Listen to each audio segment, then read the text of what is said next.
Really? Okay. Hi. Welcome back, friends. El Rushbo. Half my brain tied behind my back while meeting and surpassing all audience expectations every day. Here's John in Chicago. John, great to have you. Glad you called, sir. Hello. Hello, sir. Thank you so much for taking my call. It's a pleasure to talk to you again. You bet. I wanted to respond to your comments about the congressman making out with a woman who wasn't his wife at a Christmas party. Vance McAllister. He's got to go. Yeah. He's got to go. Well, you seem incredulous at that suggestion, and I think that I have never considered marital infidelity to be a partisan political issue, and I think one gets themselves in trouble when they try to treat it that way. I think that, we all know that good family values, conservative Republicans like Mark Sanford and David Vitter and John Ensign and Larry Craig all got a pass from Republicans for their infidelity. And I wonder if you could be honest enough to compare the call for Mr. McAllister to resign to the reaction on the part of Republicans to Anthony Weiner, who never actually laid a hand on a woman at a Christmas party or otherwise. I mean, do you see any disparity there, sir? Well, let me go at this a different way. See, the elephant in the room that you can't mention, or you don't want to mention. Elephant. Pardon? I said that the elephant. It was kind of a pun. I thought you were making a Republican joke there. But, no. I'm not that.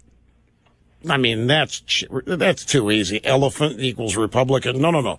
The elephant in the room here is Bill Clinton. I mean, and you can't deny it. This is more than Mr. Infidelity. I mean, this is just beyond the pale.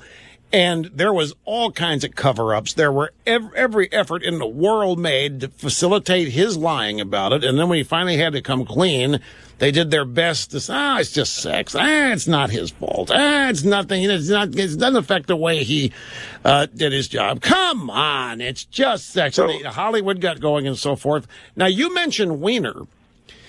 That seems to me the real comparison. I know you want to talk about Bill Clinton, but Anthony Weiner, that seems like the real comparison. Everybody said he had to resign, and now people are saying McAllister needs to resign, and you somehow think that's unfair. Why is it okay to call for Anthony Weiner to resign? I'm not talking about unfairness at all. If you listen here for any regular, you know that fairness to me is like equality. It's ephemeral. You can't quantify it. It's silly to demand it. This is not about fairness to me. This is about the lack of professionalism and consistency about bias in the media. Pure and simple. Now, you wonder why Weiner was sacrificed. He wasn't likable, even in his own party. They didn't like the guy. So they had no problem getting rid of him. There was no value in holding on to Anthony Weiner. He was a creep. So if you like a guy, it's okay if they cheat on their wife. Damn right. It's like, if you're the Democrats, if you like him, you're going to find a way to keep him in power. David Vitter is really likable, and John Ensign was really, and Mark Sanford really likable. They all lost their jobs. Wait a second. They all lost their jobs. No, every one of them stayed in office and finished their term. Every one of them. And Mark Sanford has now been reelected to public office in South Carolina. Because he's paid the price. Are you kidding me? It was real love, it turned out in Sanford's. It was. You have to admit it, it was real love. There's only one thing that can explain that kind of erratic behavior, and that's real love. You know, you're being a hypocrite, Rush. I'm sorry. No, I'm not. I'm not the hypocrite. Sir, you're the one giving a pass to all these Republicans. I'm not the hypocrite.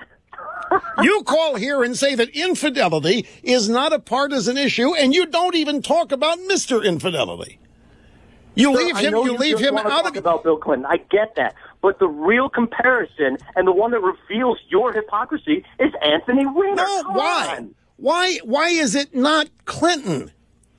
Well, first of all, by your own admission, Weiner didn't do anything but disrobe on the internet. Anthony Weiner never even laid a hand on a woman. Exactly, so he doesn't qualify. Clinton does. Really? Because I think the comparison that makes it, the reason it's a more apt comparison is because he's also a congressman. You're working too hard to make, everybody knows the point that you're trying to make, but you're working too hard at it here when you will not throw Clinton in and acknowledge that he gets not just a total pass, but he actually gets praise. Lewinsky's are now okay. Trial to be a pass. You say he got a pass. He got impeached, sir. He went through an impeachment trial. Do you not recall that?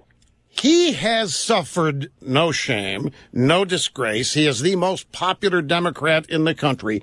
He didn't pay any kind of real price for that whatsoever. Yeah, what about Gary Hart? What about Elliot Spitzer? Well, did they pay any kind of a price?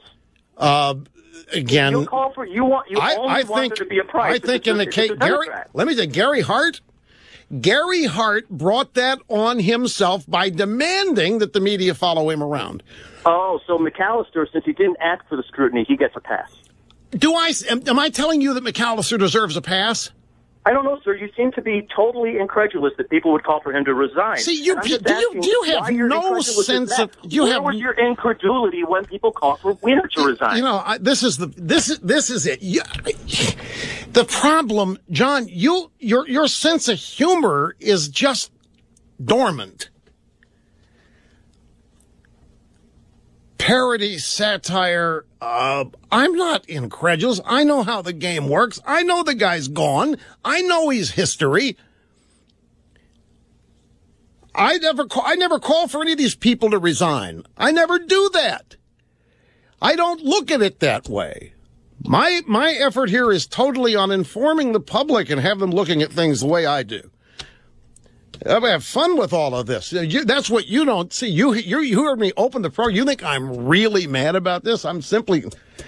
You guys got to lighten up. You just have to. Unfiltered and unstoppable. Rush.